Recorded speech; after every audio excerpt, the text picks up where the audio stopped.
Dalam konteks global, adakah Islamofobia sengaja dicipta melalui perancangan halus untuk memberi imej persepsi negatif terhadap Islam? Yes.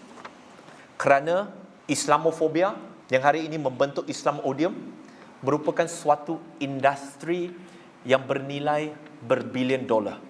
Pada tahun 2014, Council American Islamic Relation, CARE, mereka buat satu kajian dan mereka mendapati Islamofobia, market dia adalah berjumlah 206 juta dolar Amerika bagi menghasilkan imej-imej yang negatif terhadap Islam, dan mereka akan menjemput orang yang so-called Muslim, yang pakar Islam untuk mewakili bercakap pasal Islam, tetapi sebenarnya mereka itu adalah Muslim yang kita kategorikan sebagai liberal, bahagian yang sangat-sangat liberal.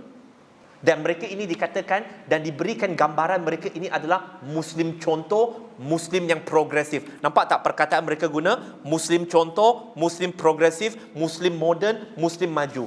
Yang berserban, yang berkopiah, yang berjubah, yang bertudung akan dipanggil sebagai backward Muslim, oppressed Muslim, Muslim yang ditindas. Perasan perkataan itu? Yang berjanggut, yang melanggar Allahu Akbar, itu akan digelar sebagai ekstremis. Selang beberapa tahun kemudian, Council American Islamic Relations sekali lagi mereka membuat kajian, dan kali ini tadi 206 juta diberikan kepada 74 organisasi di Amerika Syarikat.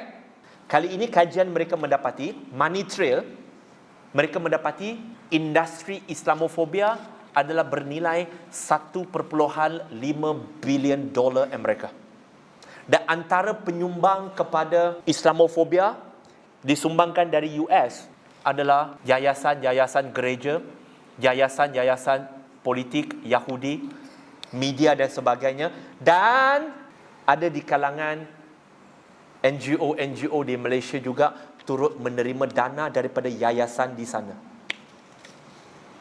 Dan sebab itu tuan-tuan dan puan-puan tak terkejut kan kenapa di Malaysia agama Islam agama persekutuan, tetapi setiap 1 minggu 2 minggu pasti akan ada berita tentang Islam yang tak tahu mereka petik dari ceruk mana, dari Afrika, yang kita pun tak pernah tahu wujud. Berita seorang datuk 60 tahun kahwin dengan seorang remaja budak 12 tahun yang berlaku di Yaman, di Afrika, yang kita tak tahu, lalu diletakkan kat Malaysia seolah-olah masalah tu wujud kat Malaysia. Tuan-tuan dan puan-puan perasan tak? Di Malaysia, bila cerita pasal perkahwinan bawah umur, Muslim saja kena. Kita je kena mempertahankan, betul? Tetapi ketika Datuk Seri Wan Aziza, dia menjadi Timbalan Perdana Menteri dan dia juga adalah menteri, dia memberikan jawapan di dalam parlimen yang mengatakan bahawa berdasarkan statistik, Malaysia 60% adalah Muslim, 30% adalah non-Muslim. Tetapi yang banyak terlibat dalam perkahwinan bawah umur di Malaysia adalah non-Muslim.